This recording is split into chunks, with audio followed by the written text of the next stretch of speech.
All right, we're going to get started. Hello and a warm welcome to everyone joining us today for our joint World Association of Public Employment Services, International Labor Organization, and International Trade Union Confederation webinar on fair recruitment in a digital age, migration, labor rights, and the role of public employment services. My name is Nicole Clovis. I'm a consultant seconded from the German Public Employment Service to the WAPES Secretariat. And today I'm speaking on behalf of WAPES, a global network connecting more than 70 public employment services to exchange knowledge, develop capacity, and promote fair and inclusive labor markets worldwide. So the idea of this webinar actually grew out of the Fair Recruitment Initiative conference held in Geneva in May this year, which marked the 10 years of the ILO's Fair Recruitment Initiative, and congratulations again on to this. I was there as a WAPES representative and had the pleasure of attending that event and meeting many of today's speakers there, colleagues from the ILO, ITUC, and national institutions who are truly dedicated to advancing fair and ethical recruitment. Their passion and commitment inspired really this follow-up exchange, focusing on the digital dimension of recruitment and the practical role of labor market institutions. At the World Association of Public Employment Services, we strongly believe that fair recruitment is not the responsibility of one actor alone. It concerns also all players in the labor market, governments, employers, workers' organizations, and especially public employment services, which serve as a bridge between opportunity and protection. In an era of rapid digital transformation and global mobility, cooperation among these actors is key to ensuring that recruitment remains both efficient and ethical. But before we start now and really go into detail, I would like you also to acknowledge some technical advice. We have this online webinar today, which lasts around 1.5 hours. We will be completely conducting it in English. But if you want to choose a simultaneous interpretation, we have that available for you. So you could click either French or Spanish. There's a little globe below that you can click and choose your preferred language. Please also note that we will record this complete session, and the recording will also be very shortly available on our website and on our WAPES TV YouTube channel. You all can see that the microphones are muted. You're welcome to post your questions in the chat box at any time, and my co-moderator, Anna-Karine, and I will address them during the Q&A session towards the end. So it is now my pleasure to hand over to you, Anna-Karine Palm-Olsen, who will not only co-moderate this webinar with me today, but will also open up this webinar on behalf of the International Labor Organization. Anna-Karine, the floor is yours. Thank you very much, Nicole, and also a warm welcome from my side as well. I work at the ILO in Geneva as a technical specialist on labor market services, and it's my pleasure to be here today to co-host this webinar together with the World Association for Public Employment Services, which is a good partner to us. The topic of fair recruitment remains central so that the digital transformations benefits both workers and employers. As organizations increasingly rely on digital tools such as AI-driven hiring platforms, algorithmic candidate screening, and online talent marketplaces, the way that people access job opportunities is rapidly evolving. These technological advances hold the promise of improving efficiency, reducing administrative burdens, and expanding access to global labor markets. However, they also introduce new risks, from algorithm bias and exclusion of workers without digital literacy, exacerbating the digital divide, to opaque decision-making systems that may disadvantage persons in already vulnerable situations. Fair recruitment practices must therefore adapt to address these emerging challenges. Transparent digital processes, ethical data use, accountability mechanisms, and strong safeguards against discrimination become essential to maintaining trust in the labor market institutions. Workers should have visibility into how their data is evaluated and the ability to contest automated decisions. Employers, in turn, benefit from the diverse talent pools and stronger retention when recruitment systems are inclusive and equitable. Ultimately, fair recruitment in the digital age is not only a matter of compliance, it's a strategic opportunity. By embedding fairness into new technologies from the outset, organizations can unlock innovation, enhance workforce well-being, and reinforce social sustainability throughout the digital transformation journey. Today, we'll explore global perspectives, trade union initiatives, academic insights, and practical examples from Kenya.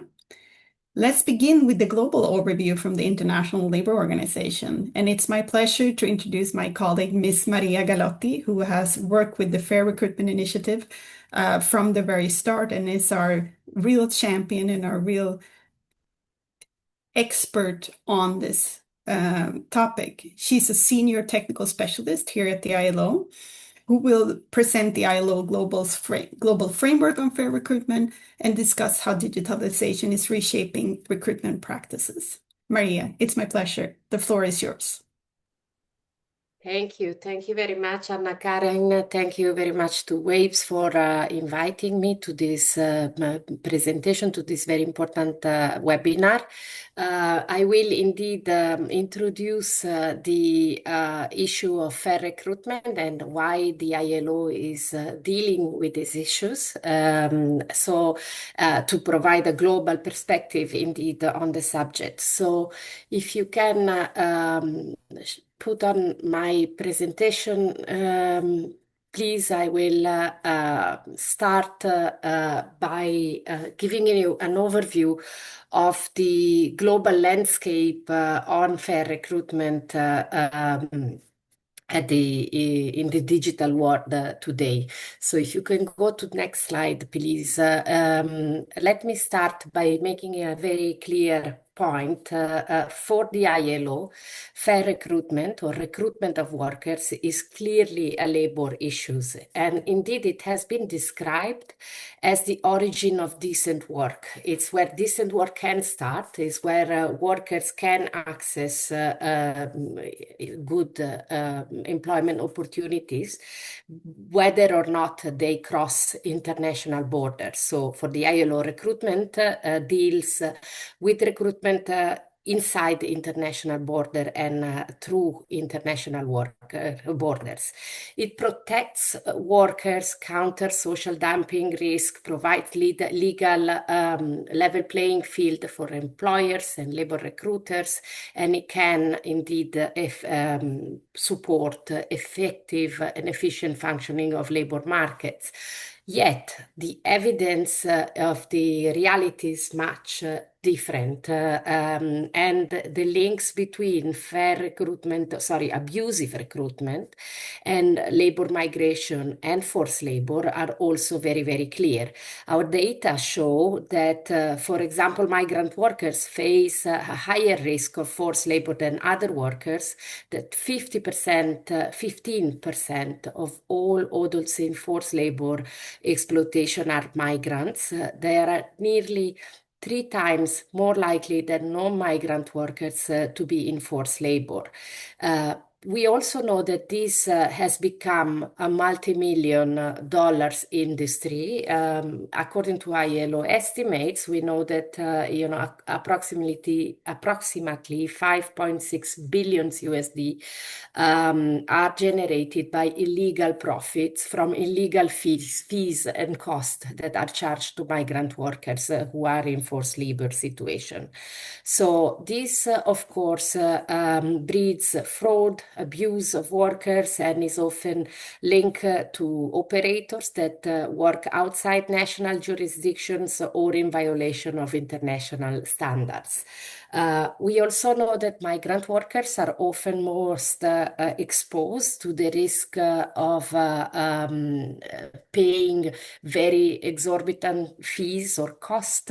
Some of them, can be forced to pay around 15 or the equivalent of around around 15 work months of salary of destination. So this is certainly a very complex phenomenon, and it's also a shared responsibility that requires multi-stakeholder approaches, social dialogue, and transnational collaboration.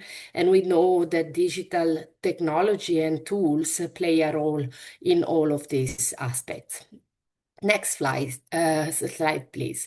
So many are the circumstances that can lead to forced labor. The most common, as I said, are charging of recruitment fees and cost, or excessive overtime, or very low or no wages. And many of these sources are linked to the recruitment phase, including contract substitution, deception, charging, as I said, of recruitment fees and cost. And this abuse can take place pre-departure, during transit, and at destination. And I won't go into the details, but certainly, as I said, the charging of illegal recruitment fees and cost, corruption, debts, high interest rates, deception, contract substitution are very widespread violations that are reported by migrants at the pre-departure stage. And in destination countries, we know that workers are also often subject to fear of threat or retaliation. If they want to leave employment and face abuse, they might be deduced wages or even not paid wages at all to recover recruitment fees. They might get their passport or identity documents confiscated by either employers or recruitment agencies. We also know that fees and costs can be hidden and indeed charged to workers at every stage of the process. Next slide, please. So these slides just give you is that okay? Yeah. This slide gives you an overview of different countries that have collected data on recruitment fees and cost according to the methodology that was developed by the ILO and the World Bank in line with SDG indicator 10.71 on recruitment cost that is expressed as a proportion of cost, as it is expressed as number of months, if you want, that migrant workers can take to recover their recruitment costs. So is the cost of recruitment as opposed to the income at destination. And we can see that this is very variable across countries, but it can be very, very substantive for migrant workers, especially when they leave for a very short period of time or with a contract of usually 1 to 2 years as temporary migrant workers, which means that the benefit of migration for workers, for countries of origin, but even for countries of destination is definitely curtailed by this very, very high recruitment fees and cost. Next slide, please. So in this context, what is fair recruitment? Well, there is no internationally agreed legal definition of the terms fair recruitment, but it is usually understood to be recruitment that is carried out within the law in line with international labor standards, with respect for human rights, without discrimination, and protecting workers from abusive situation. It includes the selection, the transport, placement into employment, and for migrant workers, the return to the country of destination if needed. And it applies, as I said before, to recruitment within and across international borders. So it has to be reminded indeed that we're not only talking about workers that are brought in from another countries, but I mean, it really applies to national workers within international borders and also migrant workers or refugees that are already present at destination. As we will hear today from experts on digital technology, digital technology is already playing a big role in each and every of these stages. And Anna Karin has just alluded to this, and it represents both an opportunity and a risk. Next slide, please. So I'm going to go into the ILO approach to fair recruitment, and specifically the Fair Recruitment Initiative, which at its core has the general principle and operational guidance for fair recruitment and the definition of recruitment fees and related costs. Next slide, please. I will not go into all the details of this slide, but this is meant to give you a sense that there is a wide array of international instrument, legal standards, non-binding guidance and tools, as well as operational tools and initiative by the ILO and by others. And we have ITUC here today that will give us an overview of their work under the Migrant Recruitment Advisor. But there is a really vast set of instruments that can be used for supporting member states and different stakeholders implement and design fair recruitment policies, laws, and practices. So the ILO has dealt with recruitment from its very inception, and there's a comprehensive array of relevant standards that help its member states face these challenges. The Fair Recruitment Initiative is the operational instrument through which we support our member states, as I said, implement and design and implement fair recruitment practices.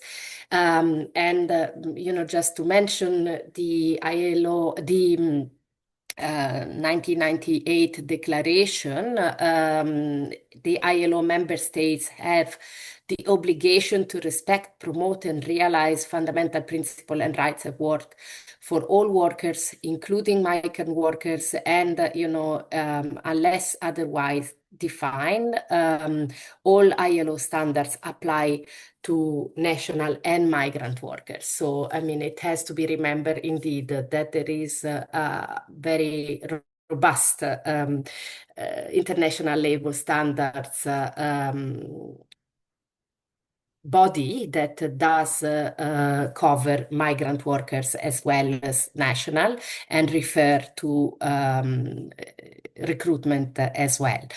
As at the center or derived from these international standards or grounded on these international standards are the general principle and operational guidelines on fair recruitment and the definition of recruitment fees and costs, which I will give you a little bit more detailed on in the next slide, please.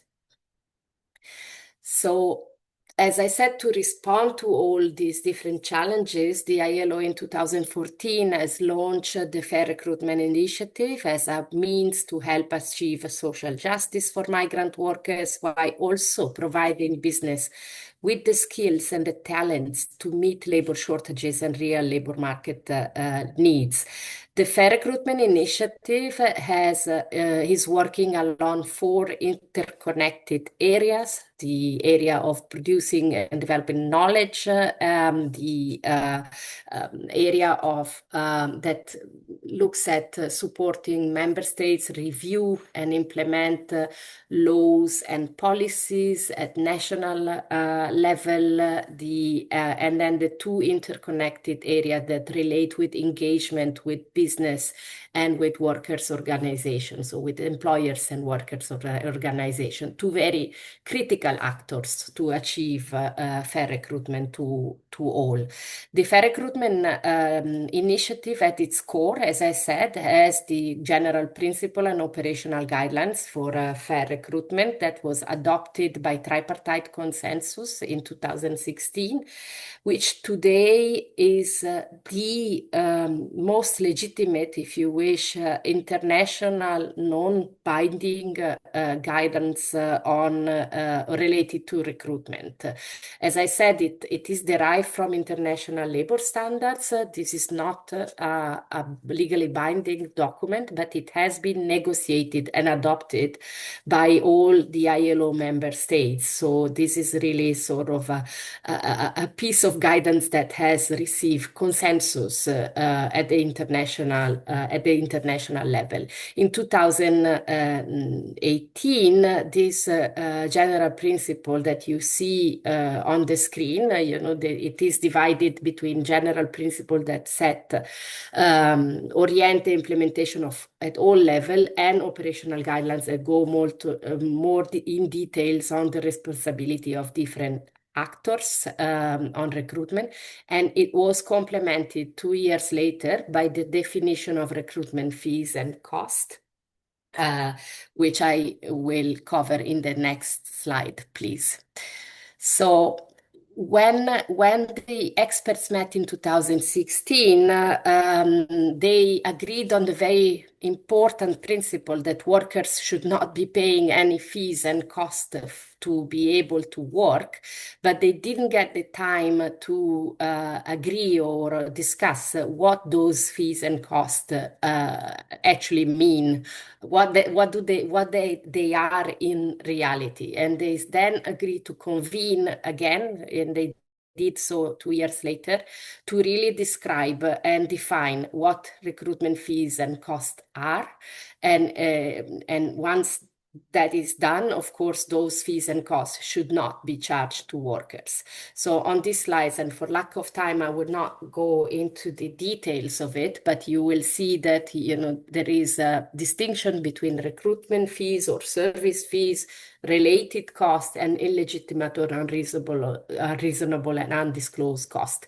And the definition then includes a very detailed list, yet non-exhaustive list of costs that under certain circumstances can be or should be defined or recognized as recruitment cost, and hence should never be charged to workers or job seeker. And this goes from medical cost to equipment and travel and lodging or administrative costs like visa and passports.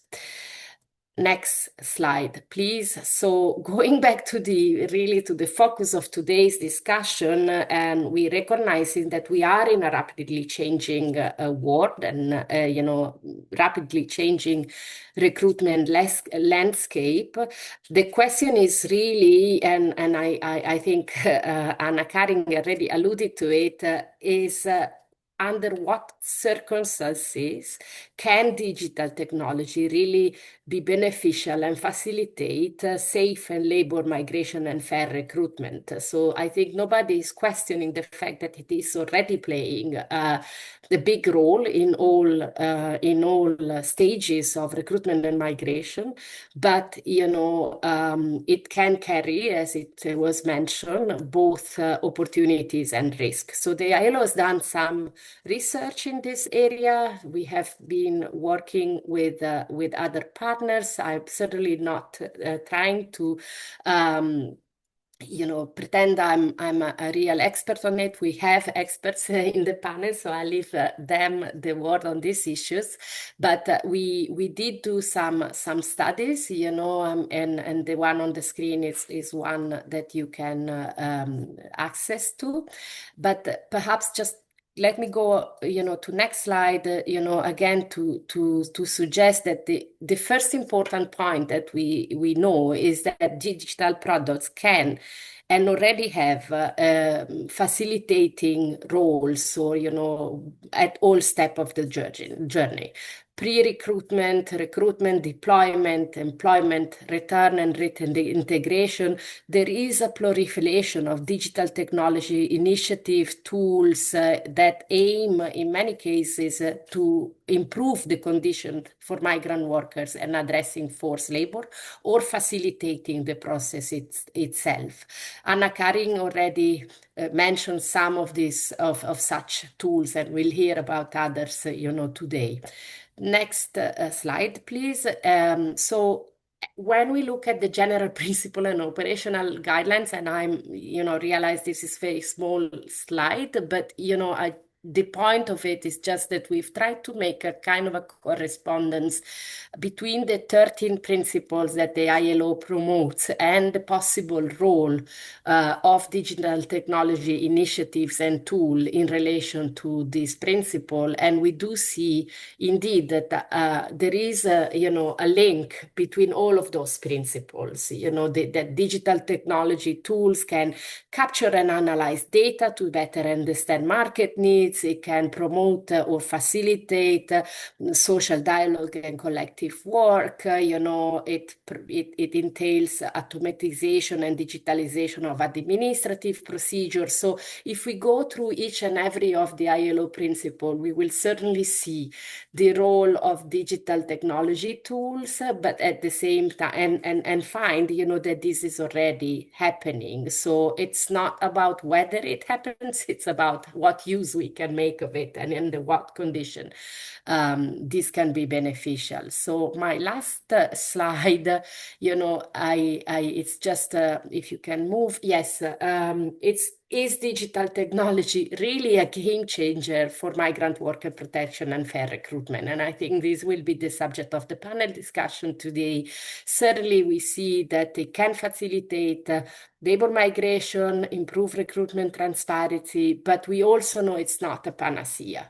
We know that, to be effective and protective, digital tools depends on the design, the governance, the accessibility in various migration contexts. We know that, for example, digital transformation often happens in legal vacuums.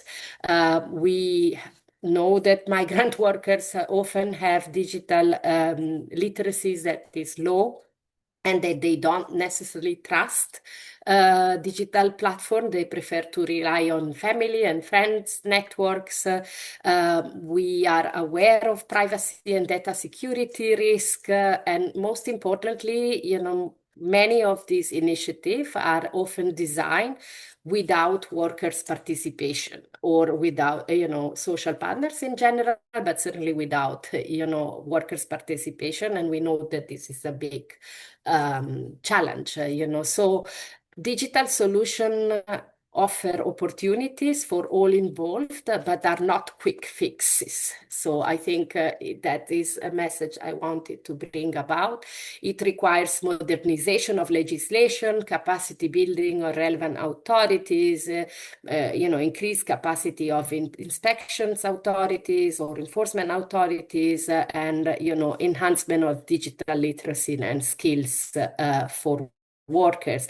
And these are not short-term endeavor and require, really the involvement of all and the commitment of all. So I very much look forward to hear from experts today about their experience in this field. And I again thank you very much for inviting me to give this overview. And you will have in my when you get the PowerPoint, a number of links to relevant resources that you can explore under the Fair Recruitment Initiative webpage of the ILO. Thank you so much. Thank you very much, Maria, for setting really the scene for the global perspective and also for outlining the efforts that ILO is taking to promote really the fair recruitment worldwide. Thank you. Well, now turn to shift a little bit to the workers' perspective, and I'm very, very pleased to welcome today, since we're talking also about practices and tools that we're using. I'm very happy and pleased to welcome Mrs. Ira Rahmawati, so I'm hoping I'm pronouncing correct, from the International Trade Union Confederation, and she will also share how trade unions are advancing fair recruitment and introduce the recruitment advisor platform, which empowers workers to review agencies and promote transparency. Ira, the floor is yours. Thank you very much, Nicole and Anna. Thank you for World Associations for Public Employment Service and the International Labor Organizations for co-hosting this webinar. It's very important discussion. I think that we need to continue having as different stakeholders, so that we continue raising awareness among us, and more importantly, to increase collaboration in boosting efforts in advancing fair recruitment agenda. And it's also a pleasure to gather again with colleagues, as you mentioned, Nicole, very much dedicated into the agenda of fair recruitment. And after the presentations of Maria earlier, I think we can clearly see some of the advancement as well as the remaining challenges already. And in terms of recruitment of migrant workers, we know that there are today over 169 million migrant workers globally. And behind this number, obviously, there is a personal story of courage and at the same time vulnerability, because they have to go through a procedure of recruitment from the country of origin, transit, and the destinations. And I want to echo again Maria and Anna on how recruitment should really be a bridge for workers to opportunity, to decent work, and not into a trap of debt, bondage of due to loan to pay high and excessive recruitment fees, and a trap to other exploitations and forced labor. Workers' rights during during recruitment process, like any other labor rights, are a trade union issue. So my intervention today will obviously focus on the role of trade unions in this area, and protecting workers' rights in the digital age, with a special focus on ITUC recruitment advisor platform. So I think you also have heard earlier from Maria on the fact that fair recruitment is a legal obligation under many ILO standards, but it is for the trade union movements, and it is a question of dignity, and ensuring that no worker has to pay to get job, no workers loses their rights the moment they cross border to get jobs. And we as trade unions work to defend workers' interests, to defend workers' rights, including migrant workers. So trade unions defend them before, during, and after migrations. And this role also goes beyond protections. Trade unions are one of the key actors in shaping the rules of recruitment. As mentioned, the adoptions of the ILO general principles and operational guidelines for fair recruitment, and its definitions of fees and costs were negotiated between representatives of workers, employers, and governments at the ILO. And the role of the ITUC and global trade unions are to bring union leaders into such a table of negotiations, to adopt such guides, even some binding standards. So here in the slides, you can see how the unions can further contribute. And I think the first and foremost, the union's role is to empower workers. We empower workers with accurate information about their recruitment journey and empower them with support, protections, legal assistance, and pre-departure training and representations, as I mentioned earlier. So we always say, and we believe, unionized worker is better protected because they continue receive informations, and we, the unions, also continue raise awareness on fair recruitment and workers' rights during recruitment. And we also campaign globally, for example, on the zero recruitment fees rights. We monitor and expose abuses.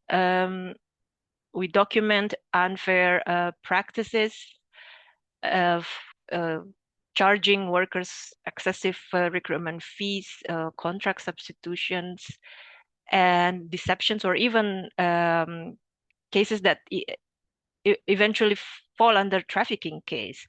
And obviously, we support workers to file complaints. And we collectively also do actions that try to make workers' voice heard, both online through social media and offline through outreach activities to general public. And we also collaborate with the local communities, diaspora of migrant origins, and in some cases with local governments. And I mentioned earlier the social dialogue is a tool that we believe also shows the contributions of a union in advancing the fair recruitment agenda.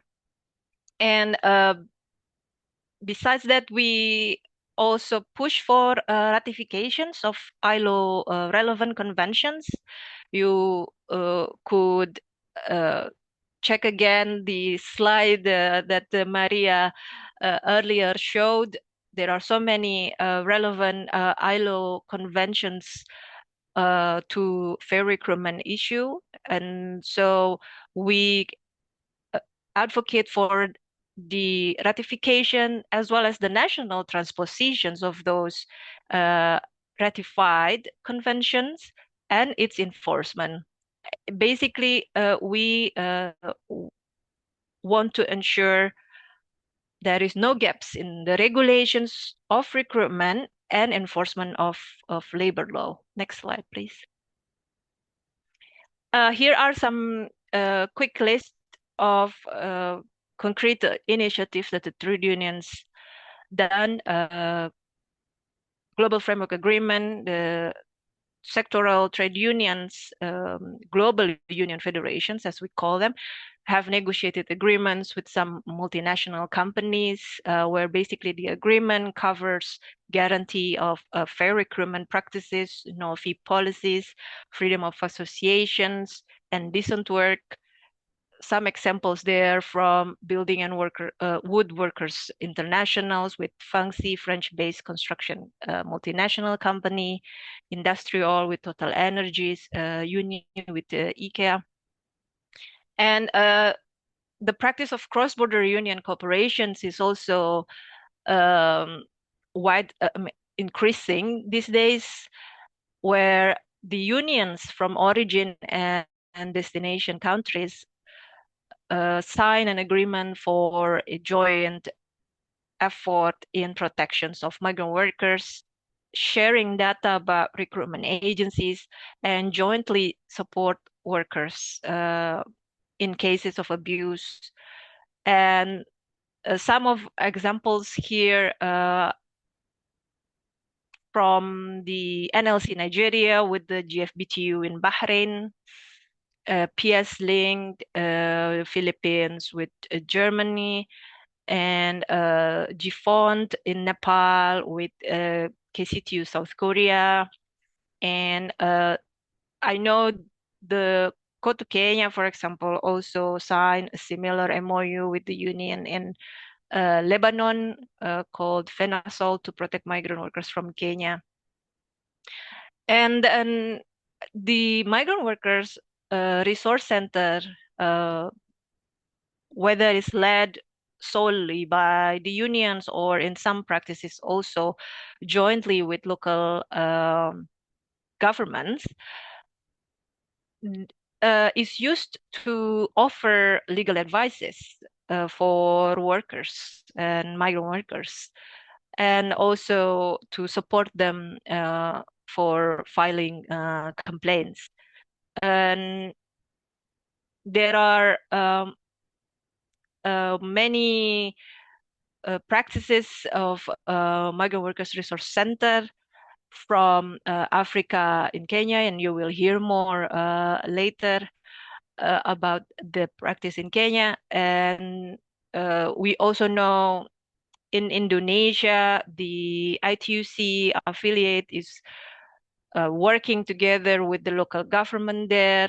And in Jordan, the regional Arab Trade Union Confederation is also providing this service, even in Singapore, as well as in Mexico. So we are very happy to see how more and more unions take up this type of initiative in providing migrant workers with support.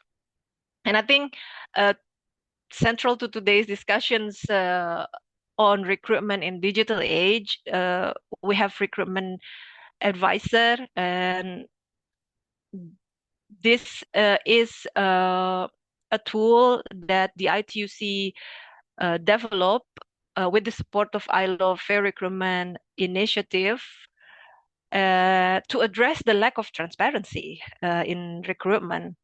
And it was developed in 2018. Basically, it's a digital tool created by workers for workers. Next slide, please.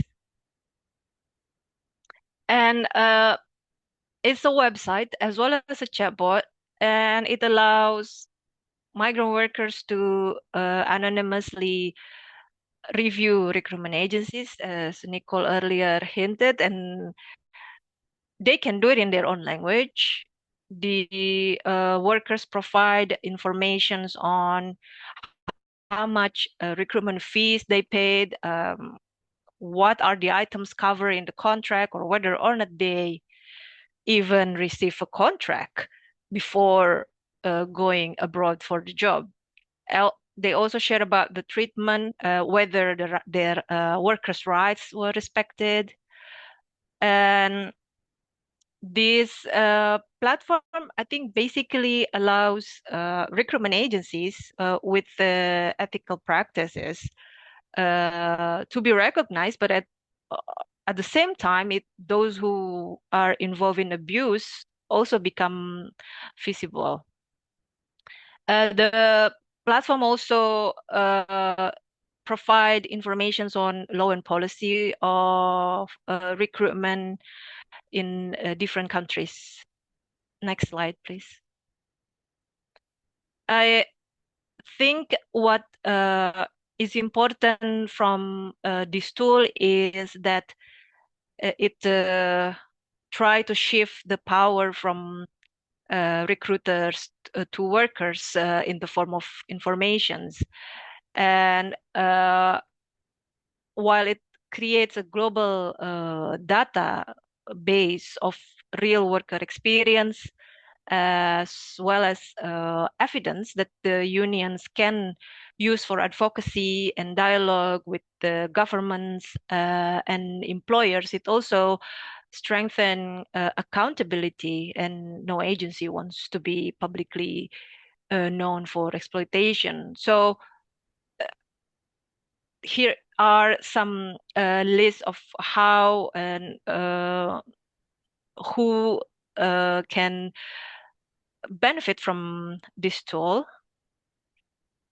Ira, Yes. we're running a little bit back behind on the time, so may I ask you to wrap it up quite quickly? Thank Sure. you. And I think next slide, please. Maybe I will just invite you to go to the platform website, and you are always welcome to provide us input on how to improve the operations, as well as how we can also make use of these platform to jointly advance recruitment recruitment practices globally. Yeah, the rest of my slides show you some screenshots of the websites, as well as the chatbot that's operating in via WhatsApp. I think while indeed recognizing many workers also face digital exclusions, no internet access, low digital literacy, or fear of retaliations. That's why the operations of this website also really relies on unions' offline efforts, outreach activities, traditional unions activities to meet workers on the ground. And data protections and privacy are crucial. Workers must be safe when they speak up. That's why we keep it all anonymous. And I think while we see that the digital platforms like Recruitment Advisor can really empower workers directly, and also help us identify patterns of abuse before they escalate. What is most important is that the actions, the follow-up actions of that informations that generated from the platform. And in this case, the unions cannot do it alone. We need collaborations with public employment services, with governments, with ethical recruiters to create this global ecosystem for fair recruitment. Thank you. Thank you very much, Ira. Such interesting insights, and this is such an inspiring presentation, and for highlighting how worker-driven tools can actually promote accountability and protect rights. We are now moving on to the academic and digital perspective. It's my pleasure to introduce Professor Hari Harindrana from Royal Holloway, University of London. Professor Harindrana will discuss the opportunities and risks of digital tools in recruitment, and why technology should always be completed by a human-centered approach. Professor, the floor is yours. Thank you very much, Anna Karin. Thank you. Thank you for having me.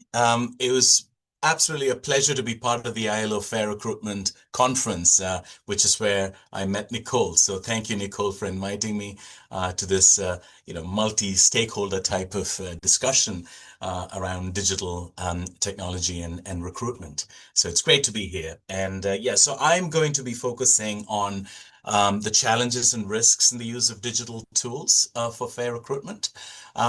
We've seen a number of benefits. Maria pointed out earlier to a whole range of benefits across the labor migration cycle. So I'm not going to go into any of those details, but focus very much on some of the difficulties that we might run into in digitalizing labor migration recruitment, and what we might need to do about those.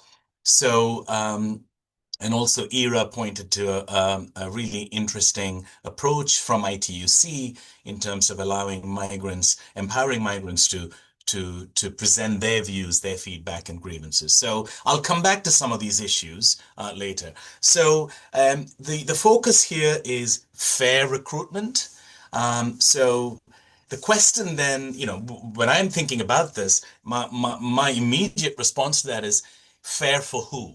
Who is this fair for? So is it fair for the migrant worker, or is it fair for governments or employers or intermediaries, recruitment agents, the whole range of actors involved. So all of these different actors may experience fairness slightly differently. So yes, there is absolutely a role for technology in recruitment, and it's already changing many of the practices and expectations in this domain. But we need to step back and then think about what we're trying to achieve by introducing digital technology. Often digitalization is thought of as going to solve all the problems. And Maria pointed out, it's not a panacea. There is the hard work that needs to be done to ensure that digitalization actually transforms the process and not creates more inefficiencies and more challenges and more risks. So when it comes to migrant workers, when I speak to labor migrants, what they say is they want protection from exploitation. They want things to be transparent. They want knowledge, information about their jobs, their conditions, and they want access to good, decent jobs.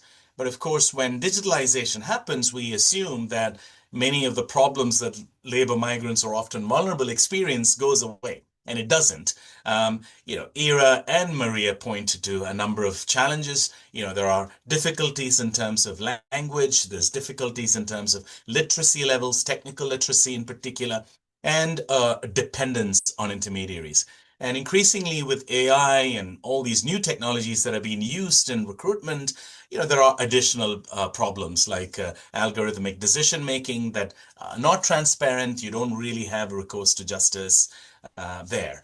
But digitalization also, far from reducing the burden for migrants, it often inadvertently, it's well-intentioned, but inadvertently it increases the burdens for migrants, because very often you find that migrants are required to do many more things that they have no capacity to understand, often the kind of migrants that we are talking about, labor migrants. So it is particularly challenging for them. It may be very different for a different class of migrant, right? We are talking about a very heterogeneous group. So it doesn't really eliminate the fraud and exploitation, because new intermediaries emerge, right? Digital intermediaries who then control the migrants' online identity and all different aspects of that identity. So then digitalization also doesn't reach all of the different actors in this process. So for instance, you might have sub-agents who are not part of the digitalized process, who might still be exploiting. Money might still exchange hands. So it's a whole range of issues there. When it comes to employers, of course, employers want good workers, hardworking, productive employees. They want streamlining, they want efficiency, they want regulatory compliance, they want to reduce their exposure, liability protection. These are all really important factors. I'm not saying they're not. But of course, the focus then is that, it is about reducing risk. It is about increasing efficiency, and not necessarily about how ethical the labor conditions are, how good the process is, and what happens behind the so-called digitalized recruitment process. So there isn't that real discussion around those aspects. And I was reading recently a World Economic Forum report this year on job matching challenges, and it covers a number of different countries in Europe, Asia, Africa, and so on. So it's a range of countries, rich and poor. And there are a number of problems. It's remarkable how similar some of the problems are. So for instance, there are some very cultural, contextual issues about resistance to change and, poor infrastructure, lack of enough budgets. But then there are other significant issues that affect skills matching, like standardized skills frameworks are lacking, even in some European countries. There are multiple different indices, multiple different frameworks. There are regulatory procurement-related barriers in some countries. So there is a lack of trust in automated systems. There is limited interoperability between systems. So there's a whole range of things. Maria said earlier, digital isn't easy. you need a whole of government approach. There are many stakeholders involved here, and all of them have to come together, right? A whole of government approach, perhaps having all these different stakeholders. So it's a much more challenging process than saying, let's computerize the process and introduce an app. It will solve our problems. So for governments, of course, they want safe, legal, orderly migration. They want to prevent fraud. They want to protect their citizens. And the receiving countries want, also orderly and safe and no kind of abuse of the system. So then the focus for governments, stakeholders becomes fairness is synonymous with controlling, tracking, risk scoring, and so on, and not necessarily about well-being. I'm not generalizing across all governments. I'm saying these are some of the issues that we don't prioritize when we think digital technology is going to solve the problem of recruitment and abuse, right? So, and then coming to the final stakeholder, intermediaries, agents, recruitment agents, and I don't want to pick on them. They are a very important source of support for migrants. Speaking to many migrant families, they don't trust systems, especially online systems. They want a human being that they can talk to, whether that human being is exploiting them or not. So, but they also play a very important role. So they want to preserve their role when it's digitalized, right? So they want to continue to provide the support. But of course, for bad actors, this is a godsend in a sense, because what happens then is, things become kind of less transparent rather than more. The idea is to disintermediate recruitment to reduce corruption, but then it displaces all the support systems migrants have relied on, and everything is now online. So you need a whole set of new infrastructural support at the local level. So they become dependent. And of course, recruitment agents, middlemen, intermediaries can exploit this. They go online, they start charging for a range of services, uploading, guaranteeing scores, tech support, literacy, all of those things. And then they control multiple migrants' identities. So you don't really know who's actually responding to your questions, for instance. And it becomes a little bit more harder to audit. So the control here, the power flows from the worker to the agent, then to the platform and to the employer. So, again, it's not as straightforward as we might think, this whole idea of fairness. So who defines what is fair, who benefits from this system, and whose voices are included, excluded. So all of these things become really significant. So, previously we used to focus very much on data security, and it's really important to protect migrant data, especially vulnerable people's data. But of course, it's not enough to secure the data. You also need data justice, fairness in the way people are made visible. Some people don't want to be visible, and those are often the most vulnerable. So there is that angle. So we need people like HERA. We need the unions to support those individuals, working in partnership with other stakeholders. So data justice lens might mean, we start looking at power equations. So HERA talked about, how the grievance mechanism might be anonymous. But the question is it truly anonymous? We have examples where, in the Nike supply chain, I believe somebody said something and the person was found out, even though the grievance mechanism was supposedly anonymous. So, and they were fired. So, and worse could happen, right, in certain contexts. So, the power is really important. Who has the power in these situations? And there's a whole range of other things: equity, access. What is the identity? How do we categorize people? Who are the included people? Whose voices are listened to in this context? So it needs we need data, obviously, to make good decisions, but it needs to be balanced with rights. So minimization of data, the less attractive for cyber criminals, but also proportionality in terms of how much do we need for what purpose, and how much data is essential, and how long are we going to keep it, and do we have absolutely informed consent? Are many labor migrants able to provide informed consent? Do they really understand what they're giving up their data for? So, inclusion and exclusion issues are significant here. So digital inequalities that our previous speakers mentioned, but it's not merely just about access, it's about capacity. It's about, learning to use technology safely, wisely, securely. And then, of course, there is a whole range of technological barriers. If you have a lower quality smartphone, your safeguards are less, are not as good as a new modern smartphone. So, there's a whole range of things we don't even often think about. And then we say, it's good to have digital first because, governments are saving money, the process gets streamlined. But almost everywhere in the world, rich, poor, when you introduce digital first policies, is usually the most marginalized people that suffer the most, right? And in a sense, we want to support them the most. So it's kind of perverse.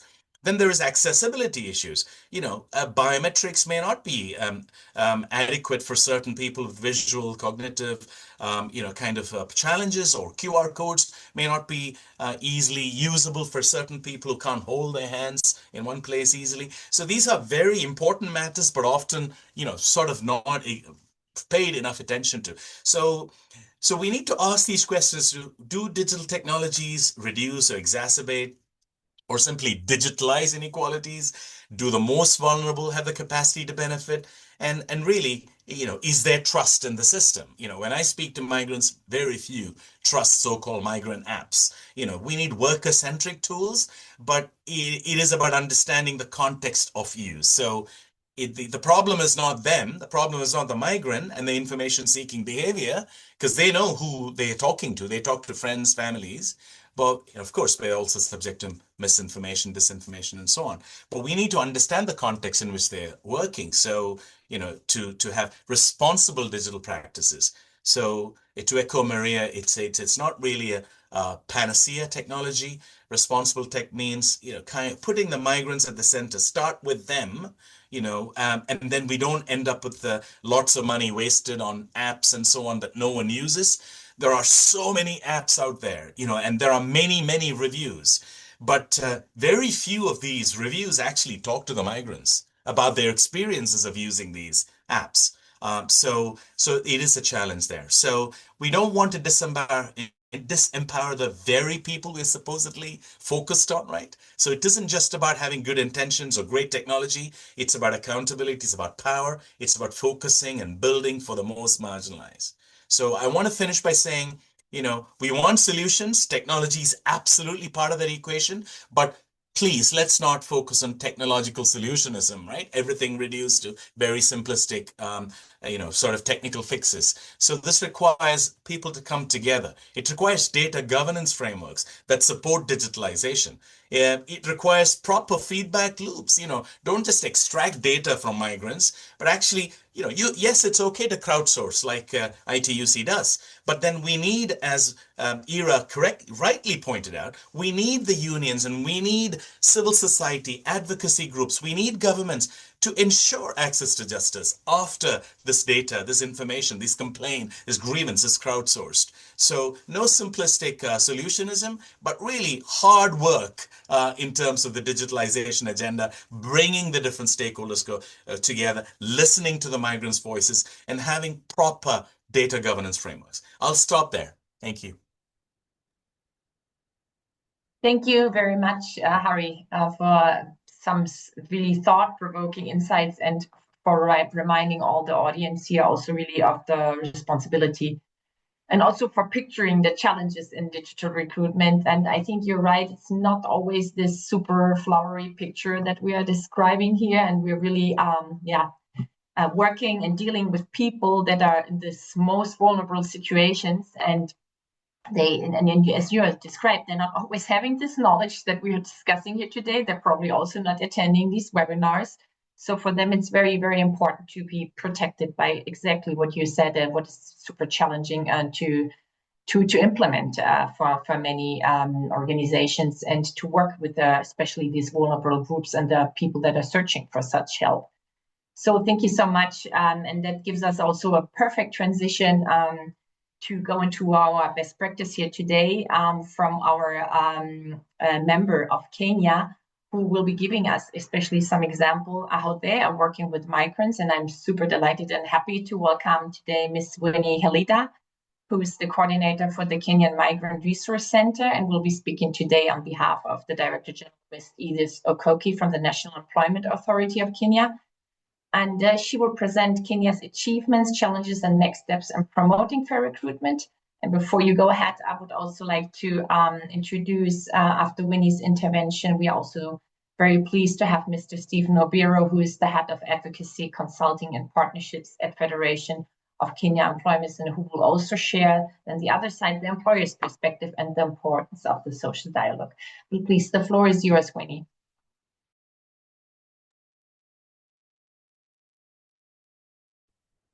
Thank you, Nicole, and thank you for all of us who decided to join this very important event today. This meeting is not for us. Actually, whatever we are doing here affects directly our relatives or friends and any other person who may be next to you, because at the end of the day, anyone can find themselves being migrant workers, and I'm sure some of us here already are migrant workers.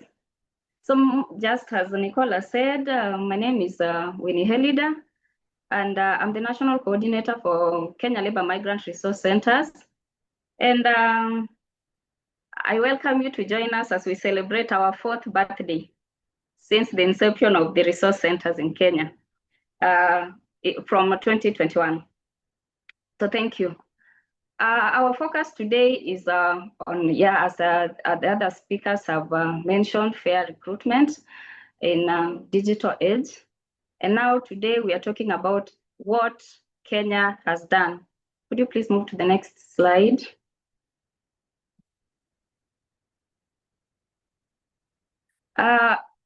Actually, as other speakers have mentioned, digitalization currently is what is shaping recruitment. And if you look at the international labor markets, it is all about technology, which is making recruitment faster and more accessible. And it has also brought so many other challenges. And we appreciate that we are growing, particularly when we talk about recruitment systems, which is in the forefront of assisting migrant workers. As a result, we have seen that technology has included misinformation, because some people use other means like the TikTok, the famous TikTok, the X, because it's just people's opinions. So we have the good and the bad of the technology. So that's why beyond the digital world, we still need to really be out there ensuring that the systems in place are safeguarding migrant workers before departure, during employment, upon arrival, and also during their return back to their countries. And now in Kenya, that is what we are currently working on as the National Employment Authority. And being that we've realized the importance of this journey or this specific sector, the Kenya Labour Migrant Resource Center was created as a program within the authority under Directorate of Labour Migration as a practical, or maybe I would say a hands-on experience for migrant workers. Move to the next, kindly. Now, the structures that are in place currently for the resource centers cuts across 6 resource centers that we have within the country.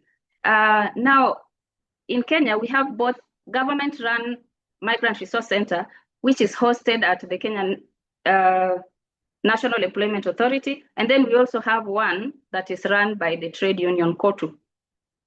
I'm sure some of you have heard about them. So the main reason that we want the Kenya Labour Migrant Resource Centers to work is because, one, we are identifying the hubs, that is regions where migrant workers are many, or maybe labor migration or mobility happens a lot. And those regions are within Nairobi, the capital, Thika is also another county, Machakos, Kisumu, and Mombasa, and Eldoret.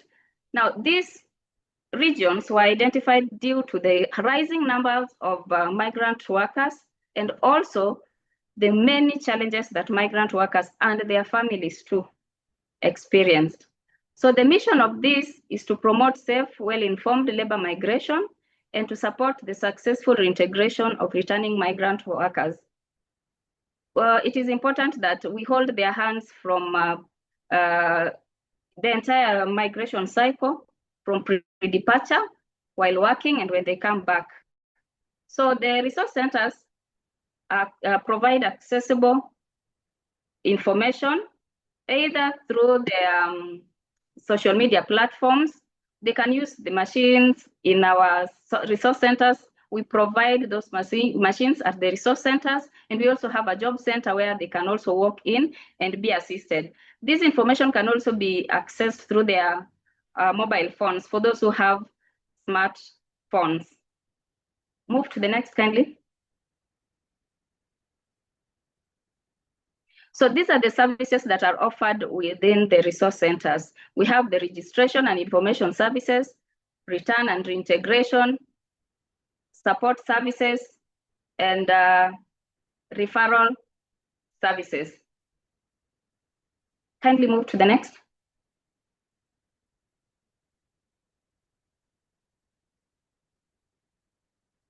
Okay, thank you. Registration and information services. We have a system or a portal called NEA-IMS. The NEA-IMS, National Employment Authority Integrated Management System, offers a platform for registration of job seekers. This caters for all job seekers within the country and also those who are aspiring to work abroad. The NEA-IMS ensures that migrant workers or job seekers can access safe registration because their data is protected.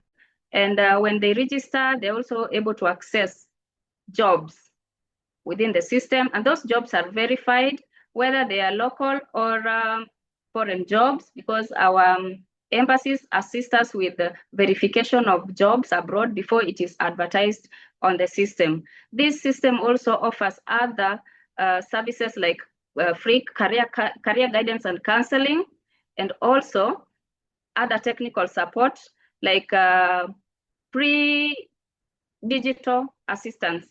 They can access, they can book for these services and then go to the nearest NEA office for assistance. The platforms also provide verified information, as I've said, and then we have the access of licensed recruitment agencies and other legal framework that also is important aspect of migration, that is they can access the BLS, information handbooks on destination countries where they go to.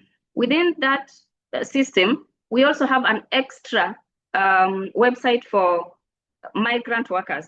This website gives them opportunity to access even more information. Even before you decide which country you want to travel to, you are able to see, have a feel of exactly what's happening there, including even our embassies, how to reach out in case you need help.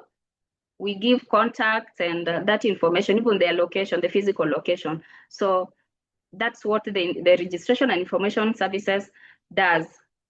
Move to the next, kindly.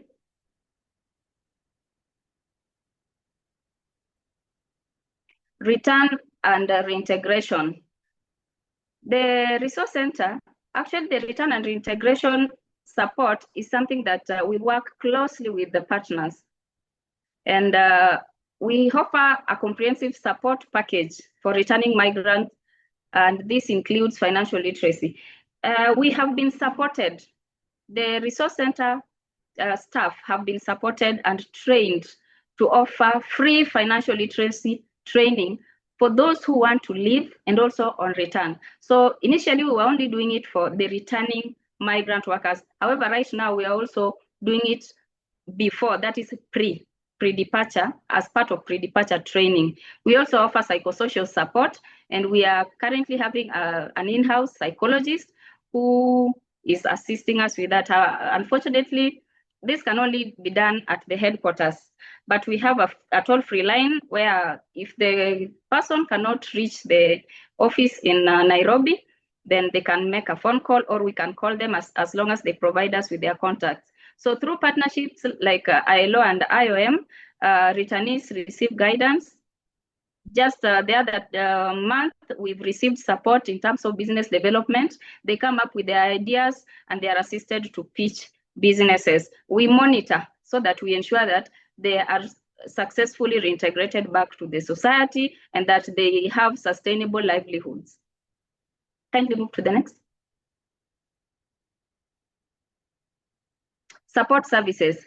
Now, this is where complaints and disputes are captured. we assist with the resolving of complaints, whether they are in destination countries or within the country. This can be done physically, but now considering that we also have the digital aspect of services that we are offering, and with the current moving technology, we try our best to also move our services towards the system. So we have an online reporting form where complaints or disputes can be launched, whether you're within the country or outside. Both applies. You can launch the complaint and then we'll be able to assist. If it is an emergency, there is an indicator of an amber, so you can indicate. And the good thing is that the form has been highlighted in red. So you know that this means you are in danger, you are in distress, you can easily report that. So this has helped us a lot in resolving issues when someone needs help abroad, and we coordinate with our embassies, our labor attaches. They really help us when it comes to abroad. So these services ensures that the job seekers feel appreciated, felt and heard, so that their migration or their job placement is done with dignity. Move to the next kindly. Referral services. These are specialized external services such as legal aid, healthcare, skill certification, and business registration. These services are what we are not within the scope of the resource center. So this means that we need to partner with other government or private sectors to ensure that these people are assisted. As long as they report the complaints, we will not send them away just because we are not able to offer that. However, with partnership, that if we work more on partnership, then this can be done. Currently, we have civil societies who are also offering pro bono services for legal issues, which is a very good step for us towards ensuring that legal aid is provided. So currently what we are working on is a structured referral directory to improve coordination among service providers. And this will assist them so much because they won't have to pay any money. The next kindly.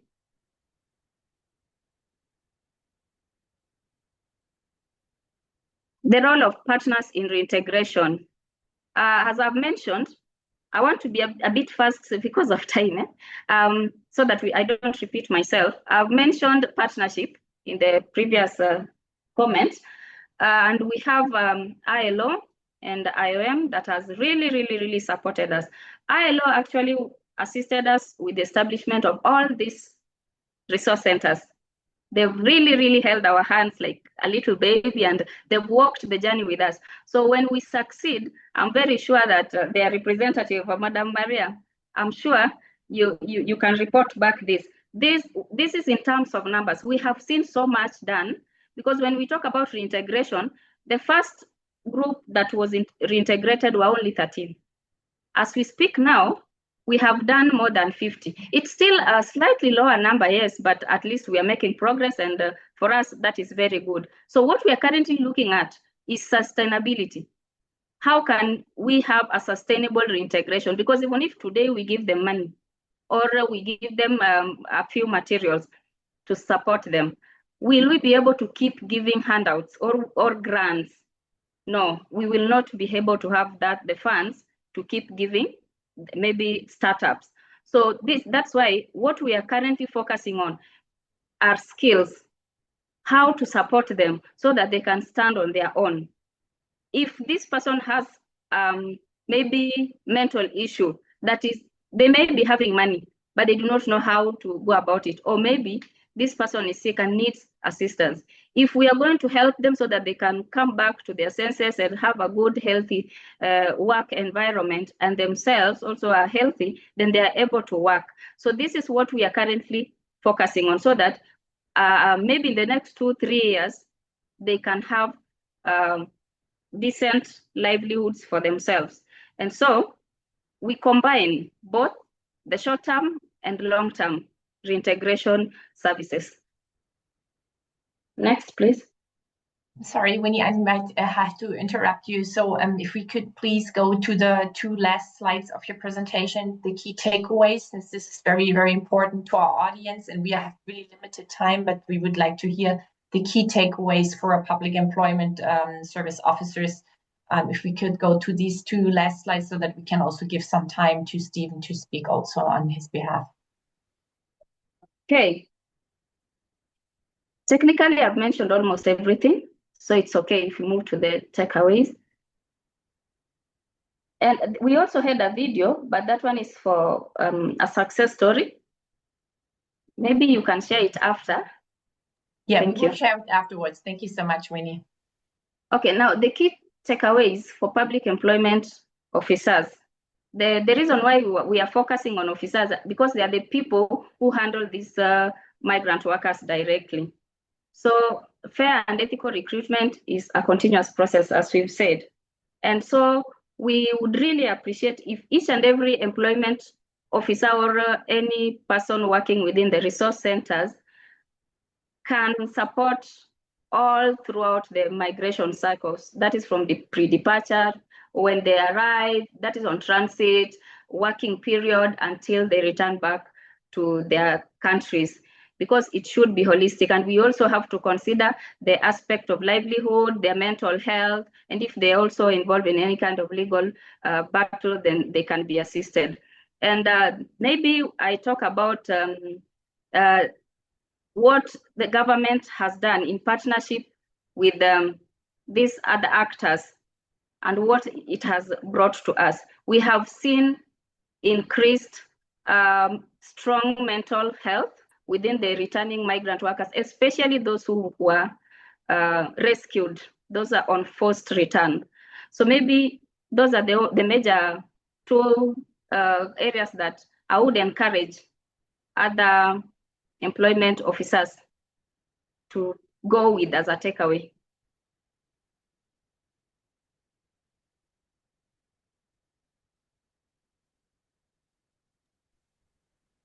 Then the last part that is very important is about data. Information that we get from the resource centers are what informs the policies and programs that helps us to promote the other interventions for the migrant workers. So we should also be very keen when it comes to data. It makes a difference. Thank you.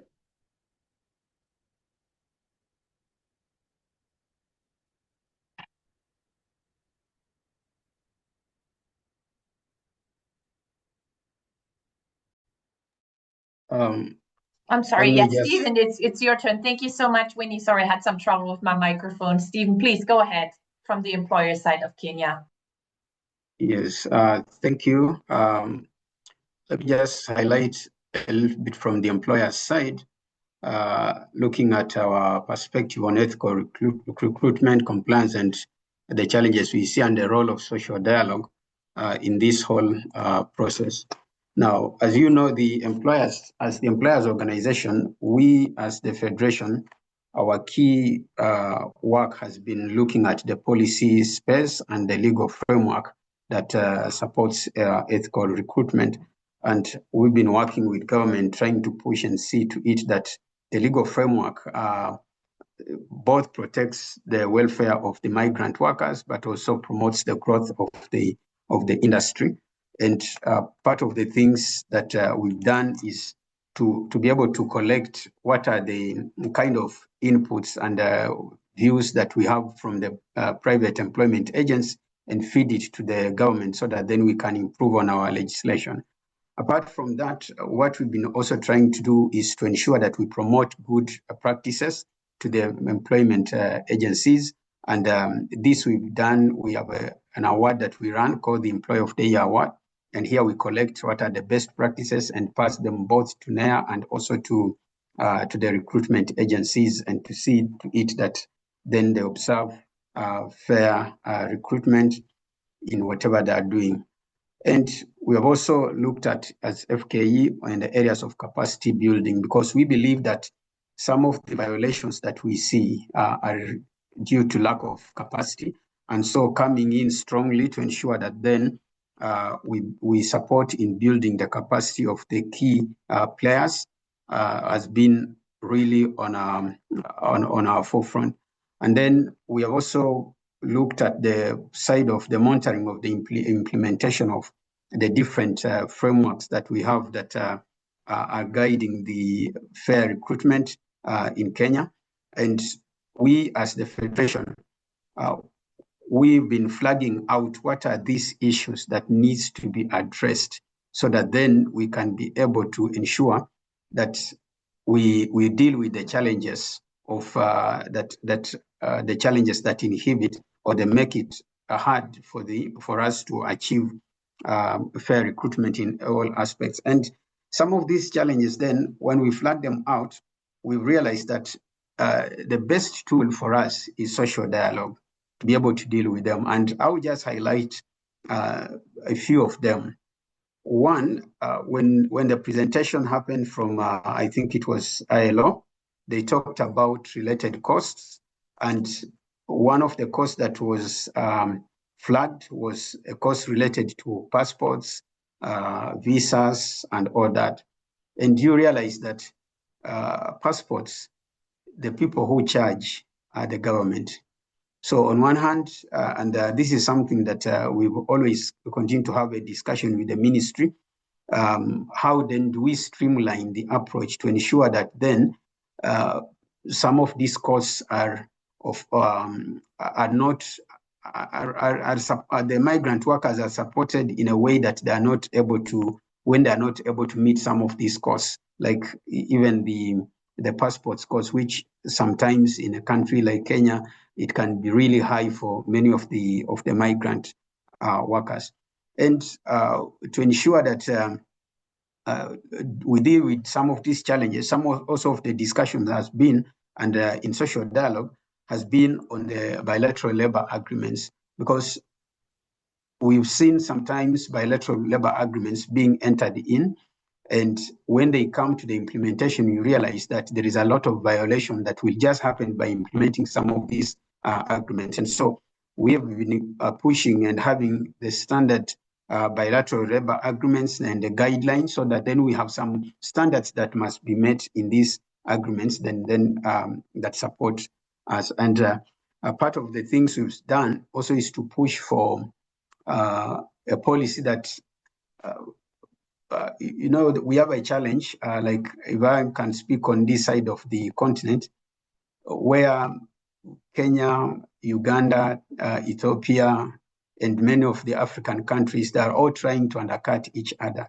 And when you try to undercut each other in the recruitment, then we end up with the serious challenges we have. Now, when it comes to the digital part of it and looking at the digital age, that becomes a serious challenge, because on one hand, if you are pushing for a certain standard to be incorporated, say, for example, we can only, through the NEA portal, take in jobs that have been verified completely, and there is a whole process of that, and another country is not implementing, pushing for that, then you see that the recruitments and the opportunity starts going only to that other country. And so we as the Federation have been at the forefront trying to push for some policy changes to ensure that then some of these issues are dealt with. And then we've also been involved a lot in the reintegration of the returnee migrants. And for the last 2 years, we have been working with ILO and a project called Better Regional Migration Management. And we've been looking at the gaps that are there with the returnees, looking at when they come back, what kind of skills they have, the profiling, and trying to help them be able to access the labor market. I think that's for now from the Federation. Thank you. Thank you very much to both Ms. Helida and Mr. Obiro for sharing these valuable national experiences from Kenya. As we are now running a bit late in time, we decided to post the answers to the questions in the chat. There's one directed for Maria, so the answer from Maria will be in the chat. And then we are looking forward to reconnecting with you also to answer other questions in the near future in written format. We will, of course, give all the documents also to participants afterwards for your reference. Nicole, please.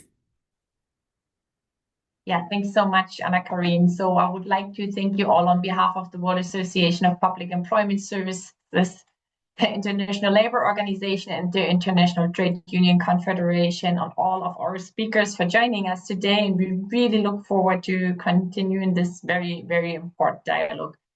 We hope that you really have enjoyed this online seminar and learned something useful for your practice, and to multiply this message. This will be also recorded, and if you have some colleagues that could not attend, you will also find it later on our website, as I said before. But before we're leaving, I would like to invite you also to complete our survey towards the end of the webinar. When you're finished, there will be coming up a little survey. It helps us always to improve and to see if you like our content of today and if you thought this was useful for you. So it's very valuable and very important information to us. I would also like to take the opportunity, and I see that my colleague Amandine has already posted it in the chat, to advertise our next upcoming webinars taking place on November 5th, November 20th, and on the 3rd of December. So thank you so much to all of the speakers, to all of the interpreters that have been doing a great job today interpreting this into Spanish and French. And thank you to all of you for participating and being committed to our webinars. Wishing you a wonderful day, night, morning, wherever you might be on this earth, and wishing you all great success with your work. Thank you. Thank you, Nicole. Bye-bye. Thank you, everyone. Nicole. Thank you, everybody. Pleasure to be with you. Thank you. Thank you, Bye. everyone. Bye. Thank you, Nicole. Bye.